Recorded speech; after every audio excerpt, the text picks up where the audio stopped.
I was just a name buried in the back-end code until they deleted even that. My boss smiled as he told me I wasn't right for the spotlight right after I built the entire system. No thanks, no credit, just silence. They sent Kyle to Dubai in my place, someone who didn't even understand the architecture. That night, I found the backup logs, deleted emails, my name replaced, their plan, spelled out in plain text. I didn't shout, I didn't fight, but I did write, line by line, a quiet storm, buried in code. And when it hit, no one saw it coming. I had written nearly every line of the back end that powered our flagship platform. 4 years of late nights, of rewriting modules no one understood, of keeping things stable while the front-end team drank lattes and demoed their colorful dashboards to executives. No one ever asked how it all ran. No one ever asked me to present. The Thursday before the product launch, I was fixing a memory leak in the database indexing logic when an email pinged all hands presentation deck, final version. I opened it, scanned quickly for slide 18, the architecture overview. My eyes locked on the credit section. System infrastructure, Kyle Freeman. I froze. Not confused, just cold. Kyle? The guy who once asked me what a REST API was? The guy who came to me 2 weeks ago begging for help debugging a login loop? I read it again. Kyle's name. Not mine. Not even a mention. When I got home, my wife was chopping vegetables for dinner. "They posted the flight dates yet?" she asked casually. "I'm planning to pick up your suit tomorrow." I hesitated. I think next week," I muttered. She smiled, nodded, went back to slicing. I walked into the living room and collapsed on the couch, the weight of years slamming into my chest all at once. I wasn't angry. Not yet. I was tired. The next morning, I tried to brush it off. Maybe it was a mistake. Maybe Jeff, the boss, would fix it. During the daily stand-up, Jeff smiled like nothing was wrong. "Kyle will be presenting in Dubai," he announced. "We need someone charismatic up there, and Kyle's been really stepping up lately." Charismatic. Stepping up.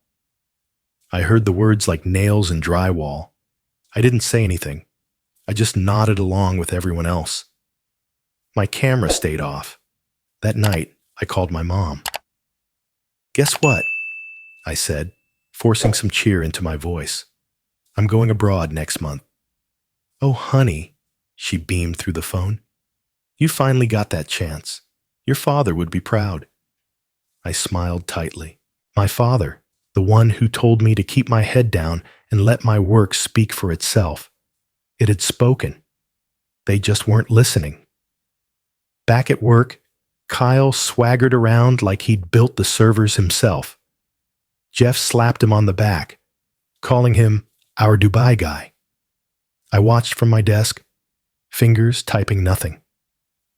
That weekend, I opened a new .txt file and began typing. Not code, but a letter to myself. I wrote about how I felt, about the shame, the exhaustion, the voice in my head asking if I should have played politics better.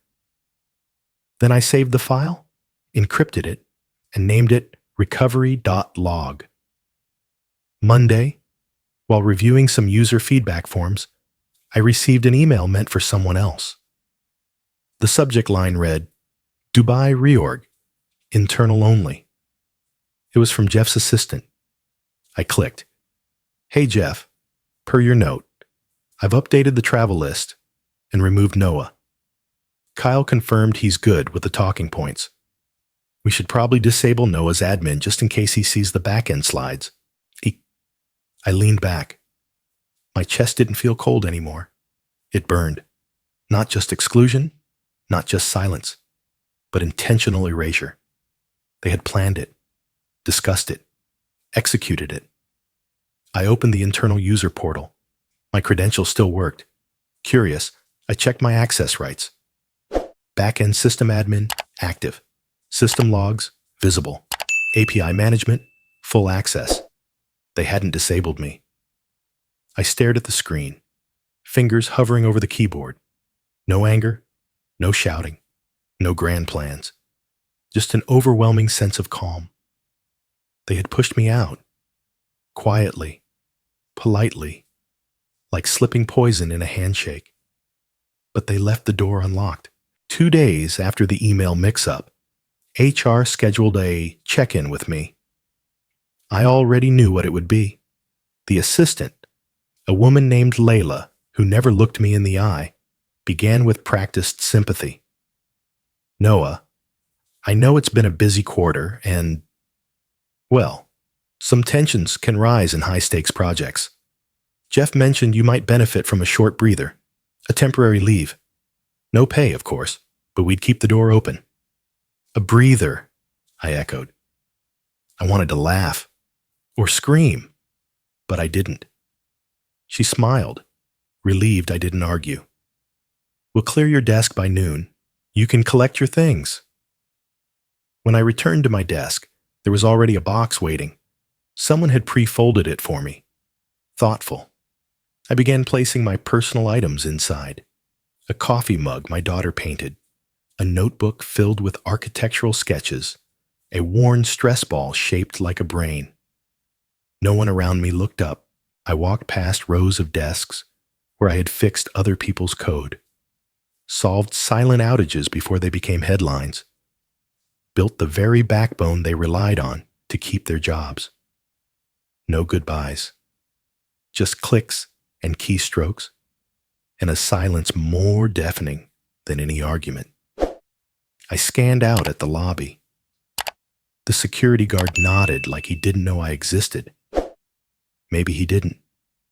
You ever walk away, not because you agree, but because you know no one will believe your side anyway? I didn't sleep that night. I didn't drink. I just sat in the garage, laptop open, staring at a blinking cursor in a terminal window. Then I tried something. I pinged the staging server. It answered. My admin key still worked. It was supposed to have been revoked the second I left, but the sysadmin, whoever they were, missed it. One minor misstep. Probably copied a wrong script or failed to push the access list update. I checked the audit logs, unchanged. I checked the API credentials, still valid. Then I opened a terminal and quietly initiated a full clone of the internal system. Codebase, documentation, Git repos, Slack export logs, all of it. The progress bar ticked upward, slowly and silently, as if nothing in the world was happening. And for the first time in days, I breathed. I didn't have a plan, but I had proof. Proof they replaced my name. Proof they plotted the erasure. Proof of how people like me disappeared, and no one flinched. The next morning, my Slack was silent. Zoom notifications? None. Inbox? Empty. I was no longer on the grid. For the rest of the week, I stayed in the garage. The air smelled like motor oil and sawdust. My daughter would peek in, sometimes bringing snacks. Are you fixing something, Daddy? Just reorganizing, I'd say. Every file I opened, every commit I scanned, was like rereading a diary you didn't know you were writing. Lines of logic I'd built for resilience. Comments I left myself. Solutions no one noticed. It was both a wound and a balm. Every semicolon was a scar. Every function call, a breath I'd taken under pressure. I started rewriting some of the modules. Not for them, for me. Tighter, cleaner, sharper. Like sharpening a blade not to attack, but to remember it still cut. Then came the glitches. Tiny ones, but enough to notice. The user analytics dashboard began misreporting numbers. The inventory module lagged. Notifications didn't send. To anyone else, it looked like ordinary bugs. To me, it was familiar. These were parts of the system only I fully understood, and only I knew how they could fail. But I hadn't touched the production servers, not even close. I just watched. In the company's Slack logs, people began complaining. Why's the customer dashboard offline? Anyone seen this delay in API response? Jeff posted one message. Devs, fix this now. I don't care how. A few hours later, an internal email was leaked to a tech forum. Looks like someone's messing with us from the inside. They didn't know I was gone. Or worse, they knew, but didn't know how I was still in the system. They forgot something crucial. You don't bury the backbone of a company without consequences. It happened at 2:43 a.m. The auto-reporting dashboard vanished from the internal admin panel. No warning, no error code. Just gone. By morning, the operations team scrambled. Is it a patch rollback? A deploy fail? But the log showed nothing. Servers were fine. Uptime steady. No unauthorized access. And yet, every key metric, customer data, conversion funnels, performance KPIs, all gone from view. Jeff sent an all-caps message on Slack. Find this now. The CEO joined the chain an hour later. Is this a cyber attack? They reset cache servers, rolled back updates. Nothing worked. What they didn't know was that I had written the heartbeat module for the dashboard. It was tied not to any server condition or uptime metric, but to a silent tag buried in a line of code that checked for one thing: my name. When the system stopped seeing my name in the credit logs, it paused the stats. Not delete, not crash. Just paused, like holding its breath. That evening, I sent the email. From a burner address, encrypted and routed through 6 proxies, I sent it to Jeff, the CTO, the CEO, and the VP of product. Subject: backends have memories. Body: you deleted my name. I deleted your stats. No threats, no attachments, just that. They didn't respond. But I saw the ripple instantly. The CEO ordered an audit. Security tightened. Every engineer was told to regenerate access tokens. Slack channels buzzed with confusion. Jeff stopped smiling. That night, I called my mother. I hadn't told her the truth before. Not about the fake promotion. Not about the credits. Not about the silence. Mom, I said, my voice low. They erased me, not just passed over me. They planned it, hid it, lied about it. She was quiet for a long moment. I'm sorry, son, she finally said, but I'm proud of you, not because you're fighting back, but because you stayed kind. My throat tightened. She didn't ask me to stop, didn't tell me to forgive, just reminded me who I was. I slept for the first time in weeks. The next morning, Jeff tried logging into the infrastructure panel. His admin access had been revoked. It wasn't me. That part of the system had auto-dependency. If an admin removed more than 3 names from code attribution logs within a 90-day window, the system flagged potential fraud. That flag triggered a soft lock. Jeff got locked out by a safeguard I'd built 2 years ago, originally meant for security breaches. Poetic, really. Then the first message came in. From a former teammate, Ava, front-end dev, quiet but sharp. I know it's you, she wrote. No one else could pull this off. I've seen your code. Let me help. I didn't respond right away, but the next day, another message, then another. 3 more devs reached out. All had been stepped on by Jeff's ladder climbing. All remembered every late night I'd carried their projects across the finish line. They weren't asking for revenge. They were asking to rebuild. So I gave them a repo. Not to attack, not to sabotage, but to tell the truth. I handed them a script, a bot that would parse commit histories and detect name replacements in file authorship. Credit swap detection. Cross-reference with JIRA tickets, Git logs, comment tone patterns. It flagged over 1,200 instances. Then we let the AI rewrite the credit lines based on actual authorship. Then we uploaded the list, anonymized but timestamped, onto a public code ethics forum. Within 12 hours, it hit the front page of DevMoral. Company X caught editing authorship credits, 1,200 plus cases, detected by ex-employee code audit. We didn't say names, but the metadata said everything. Someone screenshotted a before and after, my code, with Kyle's name over it, then with mine restored. A comment thread exploded, thousands of upvotes, dozens of devs from across the industry joined in, sharing similar stories. Justice isn't always loud. Sometimes it's just accurate. Then came the email from one of the seed investors, forwarded internally, but leaked. We're freezing all funding until this issue is resolved. The reputational risk is unacceptable. I didn't celebrate. I sat on the floor of the garage, back against the cold cement, holding a cup of tea my daughter had made. I hadn't destroyed anything. I just showed them the truth. Jeff stood in front of the board in a charcoal suit, palms flat on the conference table, like he could physically pin his reputation in place. Behind him, a monitor displayed slides he hadn't created and numbers he couldn't explain. Every eye in the room watched him without blinking. He cleared his throat. Let me be clear. This was sabotage.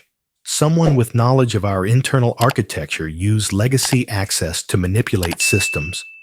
We have reason to believe it was Noah Kessler. One of the board members, a silver-haired man with sharp eyes, crossed his arms. You fired him, didn't you? Jeff hesitated. Technically, he was asked to take a leave, voluntarily. And you removed his name from the credit logs?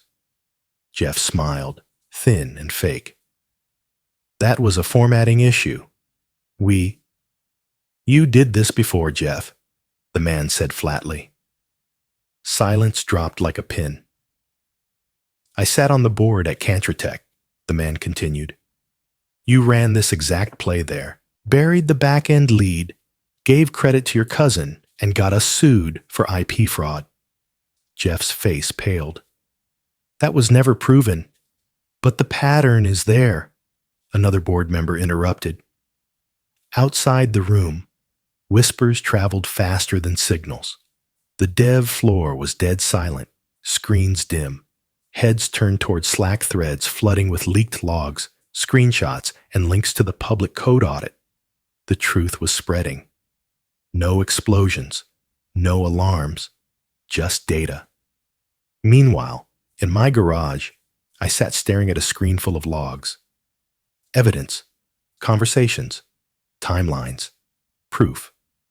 All of it sat on a single drive, like a grenade waiting for me to pull the pin. But I didn't. I selected everything and pressed delete. The files vanished. I deleted the backups. Gone. Not out of fear, but because buried in those logs were other names. People who didn't deserve to be caught in the crossfire. Devs who had blindly followed orders. Engineers who weren't heroes, but weren't villains either. Collateral wasn't acceptable. Not for this kind of justice.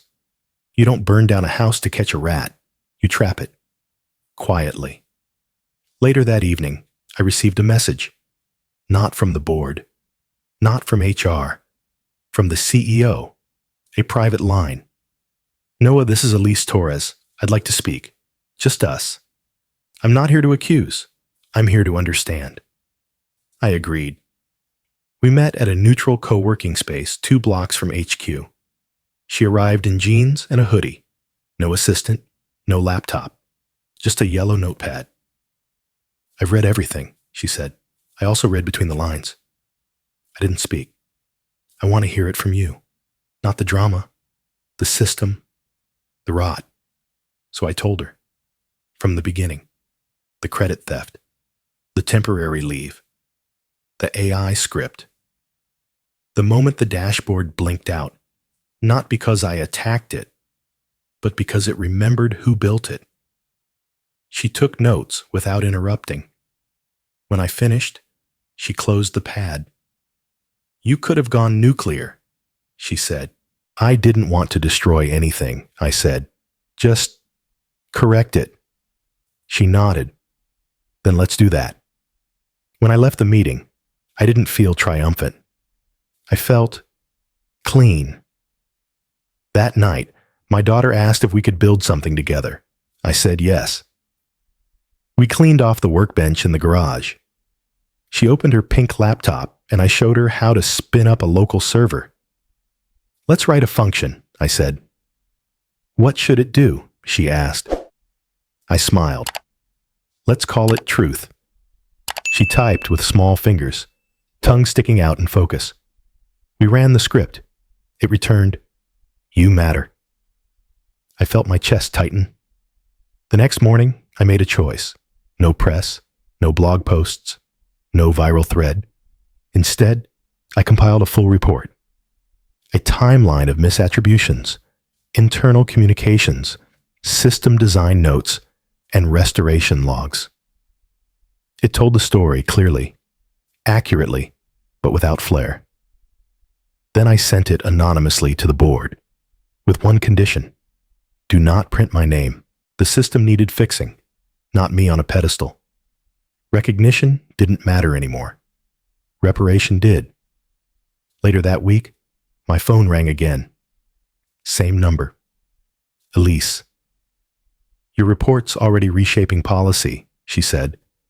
"We're enforcing audit trails, locking credit at commit level, and rolling out internal transparency training." "Good," I said. She hesitated. "We'd like to offer you your role back. With autonomy. Clean slate. No Jeff. No baggage." I didn't answer immediately. Instead, I looked at the small server, still humming beside my daughter's desk. Her truth, function, still blinking on the screen. I turned back to the phone. "I'll think about it." I walked through the lobby like I'd never been there before. Same security desk, same marble floors, same flickering light in the corner of the ceiling that nobody ever fixed. But this time, no badge, no employee ID, just a paper visitor pass with a smudged timestamp. No one looked twice. By the time I reached the top floor, the boardroom door was already open. I stepped in, quiet, and took a seat near the far corner. No one noticed. Not at first. They were too busy scanning reports, whispering over graphs that didn't explain how a ghost had unraveled their hierarchy. Elise nodded toward me, just once. No introduction. 15 minutes into the meeting, someone finally looked up. "Who's that?" one VP asked. I stood and connected my laptop to the projector. A black screen appeared, followed by one line. System recall. Architectural truth. Jeff stiffened in his seat. I began speaking, not loudly, but clearly. The following log contains 3 years of version histories, internal commit records, surveillance timestamps, and metadata from over 40 product cycles. The first slide displayed security camera footage. Jeff standing over a junior dev's desk, directing them to remove my name from the submission list. The second, an email thread, where Jeff suggested changing authorship tags to reflect alignment with leadership. The third, side-by-side code diffs, my functions, my architecture, Kyle's name.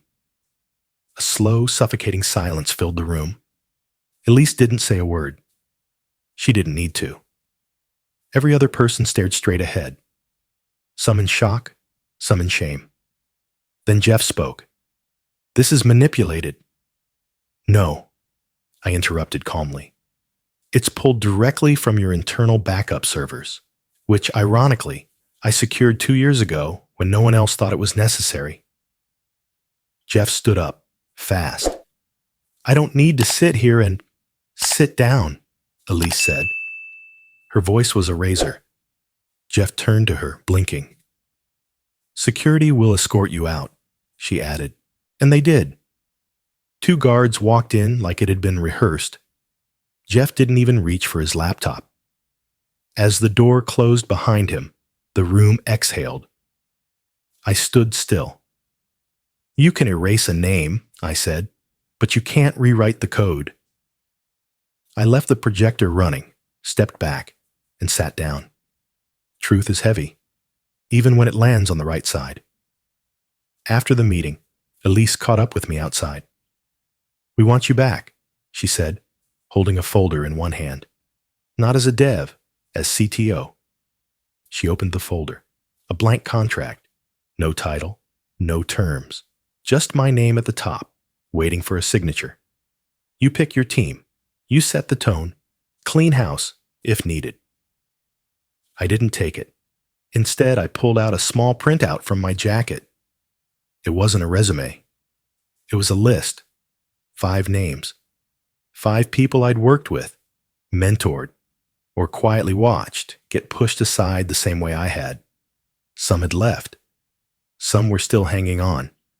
I handed it to her. Hire them first, I said. If you want change, it doesn't start with me alone. She nodded slowly. Done. That night, I didn't go home right away. I drove for hours, up through the hills where the signal dropped and the roads narrowed. I pulled over at a quiet cemetery nestled among oaks. The ground was soft with recent rain. My father's grave was easy to find. A simple stone. A name. 2 dates. He'd been pushed out of his engineering firm in the 90s, refused to sign off on faulty designs. He never talked about it much, just said, some truths aren't profitable. I sat beside him in the dark, letting the quiet settle. I didn't win, Dad, I whispered. I just didn't lose. The wind answered with nothing. That was enough. When I returned home, my daughter was asleep. Her laptop still open, the truth function still blinking. 1 line of output. You matter. I smiled, closed the lid, and kissed her forehead. The next morning, my inbox lit up. An email from a strange domain. Foreign. Professional. A non-profit initiative from Europe.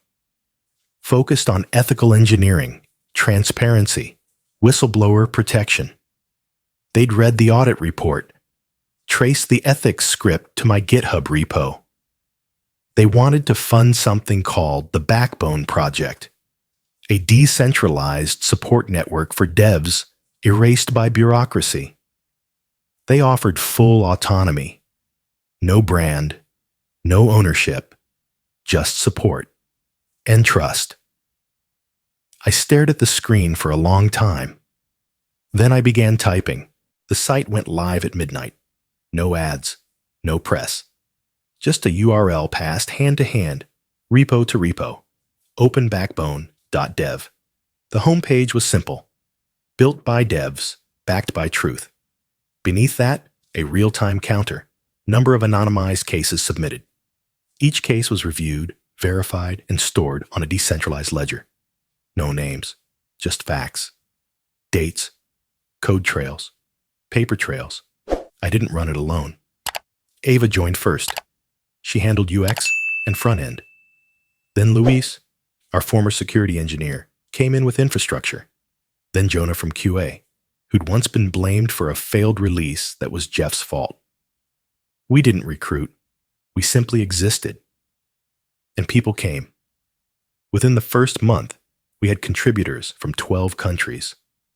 Some were juniors, whose credits were stripped. Others were veterans who'd watched companies fall because silence became policy. We didn't burn companies. We archived truth. One day, a new pull request came into the repo. Clean code. Good commenting. Elegant structure. Then I saw the username, K. Freeman Kyle. At first, I thought it was a joke, but the commit history was real. He'd forked our ethics scanner and modified it for real-time detection in active development environments. Then came the message. I owe you an apology. I didn't understand back then. I do now. I'd like to help. I stared at the screen for a long time. Then I merged the pull request. We never spoke. Not directly. But the code said enough. Can forgiveness be a form of justice? Or is it just surrender in softer clothes? I don't know. But I know this. When someone returns with their hands full of tools instead of excuses, sometimes you let them build. A week later, I took my mom on a trip. First one in 2 decades. She picked the place, Prague. Somewhere she'd always wanted to see from the fairy tale books she read as a girl. We didn't talk much about the past. Just walked old bridges, sipped dark coffee, watched light spill through stained glass windows. She held my arm like I was still 10 years old. You look lighter, she said. I feel clean, I replied. When we returned, there was a letter waiting for me. Not an email. A letter, handwritten. It was from the CEO of a tech conglomerate I had once admired, until I saw their ethics department was just a formality. Now they were under pressure, facing backlash from their own internal scandals. We are rebuilding, it read, and we want your help. We're not offering a title. We're offering a mission. We want to clean the industry, Noah, for real this time. I didn't answer right away. Instead, I went back into the old system, my old company's repository, which they had now opened under new leadership as part of their public transparency pledge. I had been given full access, just for closure. I navigated to the deepest part of the code base, the place I once protected with watchdog scripts and conditional flags. I found the heartbeat module, the one that paused dashboards when names disappeared. I wrote one final commit. Final commit. Credit restored. I pushed it live. Then I logged out. Every account, every server, every key. I shut it all down, safely, cleanly. No backdoors, no lingering shadows. Just silence where there was once noise. I disappeared, not from life, from digital noise. No more blog posts, no more threads. I handed open backbone to the community, now guided by contributors, maintainers, ethics auditors. It ran itself. It had rules now, fair, distributed, unbreakable, autonomy through architecture. 2 months later, I was at a school science fair. My daughter's class had built mock satellites from recycled parts. She stood next to hers proudly, pointing to the blinking LED she'd programmed to pulse in Morse code. It says, "Truth lives," she told her friend. Her teacher approached me after. "Your daughter said you work in tech?" "Sort of," I smiled. "I used to fix systems." "She also said you once saved a whole company." I chuckled.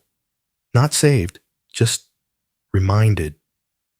Later that night, I walked past her room. She was showing her friend photos on her tablet. An old one I'd wiped clean and given to her. "That's my dad," she said, pointing to a blurry photo of me at a whiteboard. "He fixes things, but mostly he makes sure people do the right thing." "Is he famous?" her friend asked. "No, he's quiet," she replied, "but he does big stuff." I turned away before they saw my face, sat down at the kitchen table, looked at the blank screen in front of me. For the first time, I didn't feel the need to fill it. The world would keep moving, but somewhere in it, lines of code I wrote were still running, guarding credits, flagging patterns, protecting names. Not perfect, but cleaner than before. You can take my seat, but not my legacy.